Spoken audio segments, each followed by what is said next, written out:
What did I watch? What did I watch? Every day this week, you could have asked me what's going to be the score of the Georgia-Alabama game.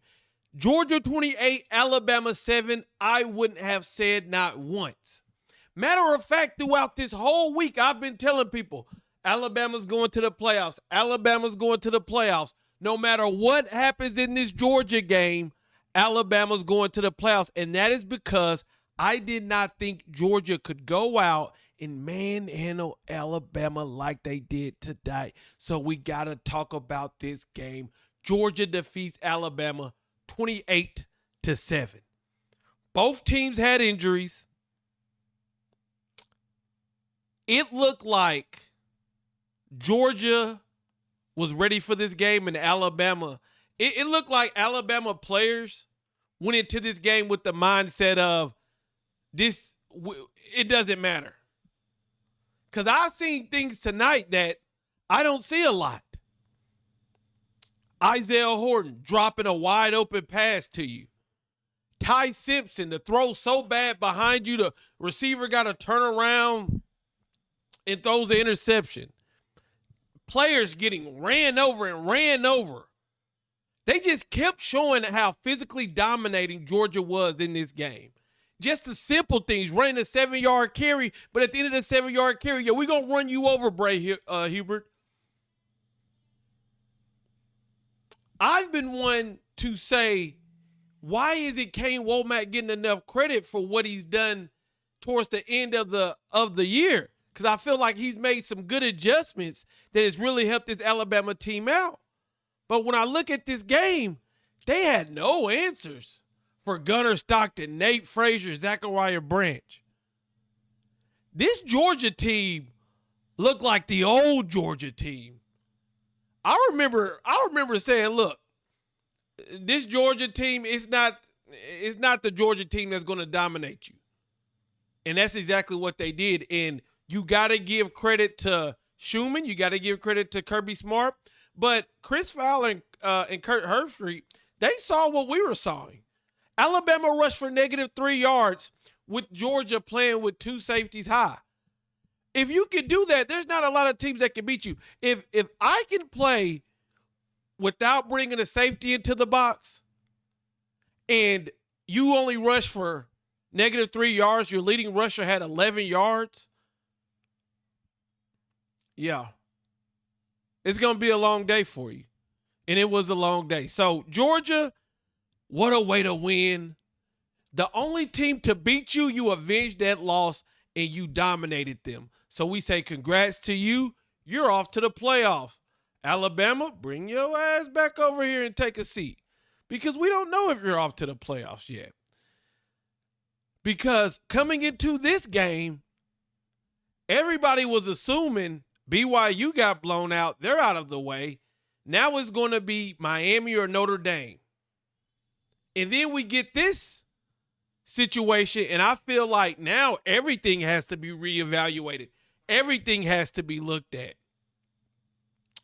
And in my eyes, Miami's in the best spot, and I'll tell you why.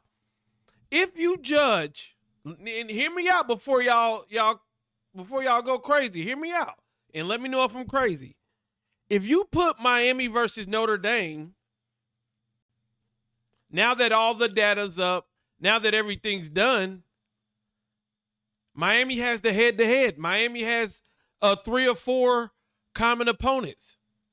So if the committee says, well, we're going to put Notre Dame over Miami because Notre Dame has better losses, and then we say, okay, let's look at Alabama and Miami, then you can't say, well, when you look at Alabama and Miami, Alabama with 3 losses. Remember, there hasn't been a team make it to the college football playoffs with 3 losses as an at-large.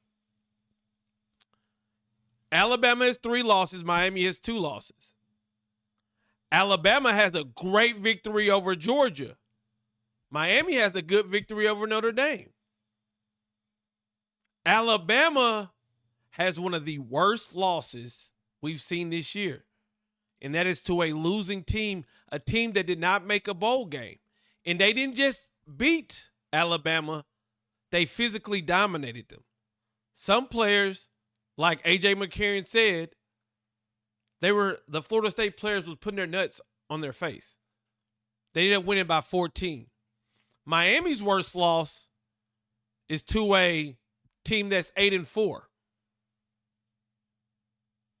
So if you say Miami can't get in because they have worse losses than Notre Dame, and then say Alabama, that's how I look at it in my mind.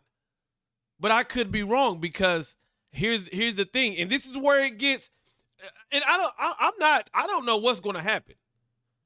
Because if I just said that, what I would say is, Grant, I'm talking to myself, Grant, that makes sense what you just said, and you provided facts, not opinions.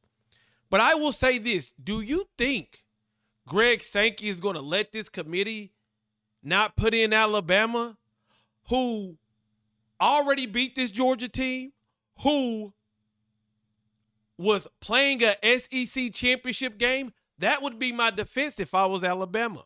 And then I would say, look, if you take Alabama out of the playoffs, even though they lost by 21 points, you're basically telling people the conference championship games aren't worth going to. I'm under the belief if you go to a conference championship game, it shouldn't hurt you unless you get blown out. And today, Alabama got blown out. -3 rushing yards? I'm going to make a prediction, and my prediction is the two teams that gets in is Miami and Alabama. And I think Notre Dame is the odd man out. But I could be wrong about that. I'll end this by saying, even though I just talked through the college football playoffs and I just talked through this Georgia-Alabama game, I am still stunned at what I seen from Georgia tonight. Everybody, every team in that college football playoffs should look at what happened to Alabama. Georgia's not playing around. And Alabama, Ty Simpson, Isaiah Horton, Jeremy Bernard.